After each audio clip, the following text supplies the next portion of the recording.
Hey everybody, it's the devil. Yep, it's that time. The Devil Wears Prada 2 was directed by David Frankel and produced by Wendy Feinerman. Now, check this out. Both Frankel and Feinerman are like back after working on the original Devil Wears Prada 2006. That means this movie, the 2026 version, keeps the same vibe and style that started it all years ago. But of course, it's updated. Now, their return is key. It really matters because this is their world that they created and only they know it so well. I mean, you think you do, but they created it. So now, I caught it about a week ago. So I felt the sequel, Prada 2, had an equal balance of nostalgia and new changes. And that's what stood out to me the most. And I really like that. So this Wendy Feinerman, her signature background work has always leaned into more comedy, drama, and romance. Like Wendy is known best for producing Forrest Gump. Y'all know about that? Stepmom, that's old, 1998. As well as a whole lot of other films that mix emotion with humor and heart. That's like her signature. And this David Frankel, he's also known for movies like that. One that you might know is Marley and Me and Hope Springs. So those pictures match with their focus on characters and relationships. So here we go. In Prada 2, this is very much their key genre signature. And together, baby, it's paying off big time. This film knocked off the box office this past opening weekend. It's about 10 days now, maybe 2 weeks. $433 million globally after 2 weekends. Boom shakalaka. Even Michael, my favorite. One of my favorites. Y'all know I'm crazy. I've seen Michael twice now. I'm probably going to do a third time. I love that. But anyway, back to Prada. Michael came in at 423 after its second weekend. But Michael is now at 577 mega bucks, $577 million worldwide. So guys, Prada is slated on that same track. It's a blockbuster at the box office. And for Prada, unlike Michael, the critics love Prada and the tomato reader, which I don't care about. The critics love it as well as the people. But bottom line is the bucks, right? Okay. Y'all know as a rule, I generally don't do spoiler giveaways, and I'm not going to do one here. But I do like sharing a film's genre and basic plot summary and a few key factoids so you kind of know what to expect if you choose to watch Prada 2.0, which basically is very clearly a comedy drama sequel. Everybody already knows that, right? From Prada 1. But what made Prada 2 most enjoyable for me was that all the main characters came back. I love that. Along with some new peeps too. Now, it made the sequel feel familiar and it was fluid, yet it was still fresh moving forward. Now, the main returning characters are favorites. Meryl Streep, of course, as the evil, wonderful Miranda Presley.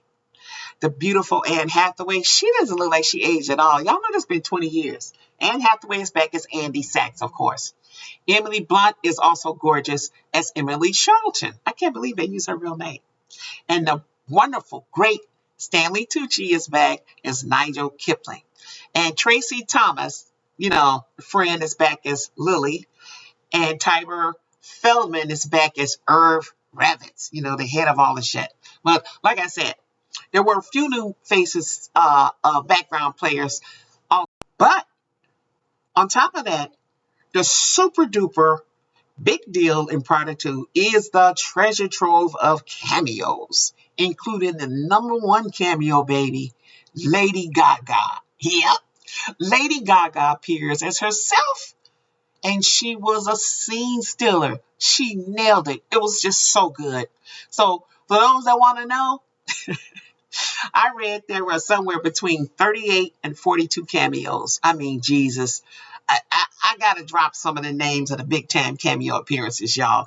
And some of them went by so fast, you was like, who? Did I just see that?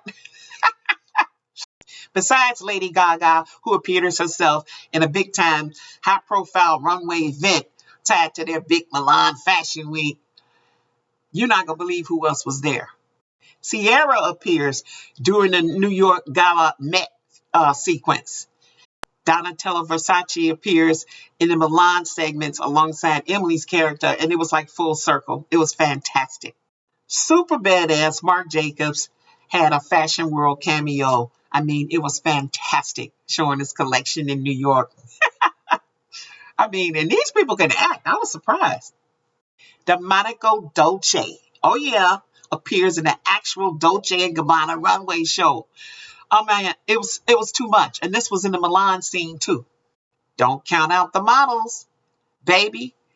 The great Naomi Campbell was there, seated next to Miranda Presley, of course, doing the Milan Fashion Week footage. And Heidi Klum was there. I mean, they pulled out all stops in Prada too. Winnie Harlow was there, okay? She was in the runway industry event scenes. Ashley Graham was there. I don't know how to pronounce this. Anok Ya. I've seen that name before. And Amelia Gray. They had a couple of little cameos also. They even got on the media people, baby. They had Karen Swisher there. She appeared as herself. It was too much. And Jenna Bush Hager was there alongside Tina Brown. My God, too much. And they had some sports figure people I'm not even going to name. I mean, they weren't playing, like they said, 38 to 42. You're going to see a whole bunch of folks and you'll be like, whoo, whoo, whoo. So, guys, The Devil Wears Prada 2.0, the sequel, in one word, is delicious. So, y'all realize 20 real years have passed from Prada 1 to Prada 2. And the real years have also passed in the movie. And I really like that. They weren't playing no jokes. Everybody is 20 years later. Okay, so Miss Andy shows up and takes over a brand new top dog editing position at Runway. And that's how she fits into the new high fashion world again. And baby, Andy is so much smarter and wiser and much more up to date on fashion, thank God.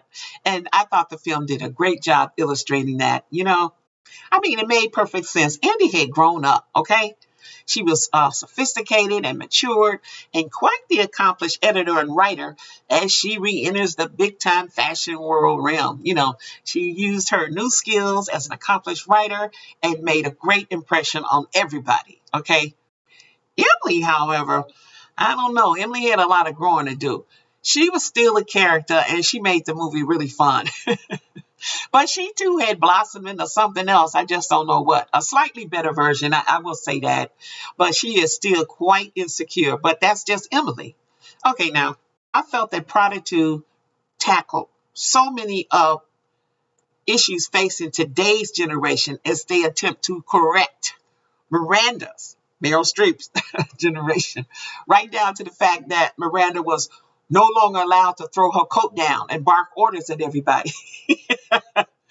Instead, y'all should see Meryl Streep, Miranda, having tried to handle menial everyday tasks for herself. It's too funny. But she too, reluctantly, as it's shown, has grown in these 20 years. And I love the energy between Meryl Streep and Hathaway. It was pretty good. But some critics thought the plot was somewhat safer than the original. But see, that's the world they build in, this safer world, I think. So yeah, 20 years have passed and the world has moved on, and the sequence of events and conversations throughout the film make that quite clear. Some parts I enjoyed, while other parts were kind of challenging for me, just like the main character, Andy, but very relatable. The clever writing definitively captured the generational rifts spot on. I mean, because that's what it was really about. It was sharp, self-aware, and surprisingly honest about the tension between old school authority, you know, like Miranda, and the modern ideas of today. Okay, so now, the Milan scenes, baby, they were so beautiful. And the use of the Last Supper imagery on the wall was really unexpected, and it was a beautiful visual impact. I couldn't stop looking at it. So now, this big star-studded event in Milan was the one that was filled with the cameos that just blew me away. So Gaga's performance felt like a parody of who she could be in real life. And we think of those big stars. She was so nasty, and her and Miranda, they just hated each other, and it was great. Final thoughts? Okay, so basically and obviously, I thought Prada 2.0 was much better than Prada 1.0. And surprisingly so, it was fresh, stylish, and I love the music. And the fashion was over the top. That really truly stood out. And the writing, which is the movie, perfect. I'd give Prada 2.0, 4 out of 5 stars. So, if you like Prada 1, you're going to love Prada 2. And if you like fashion, what are you waiting for? Get there. That's it, that's all. Till next time, this is Faye Renee. Bye.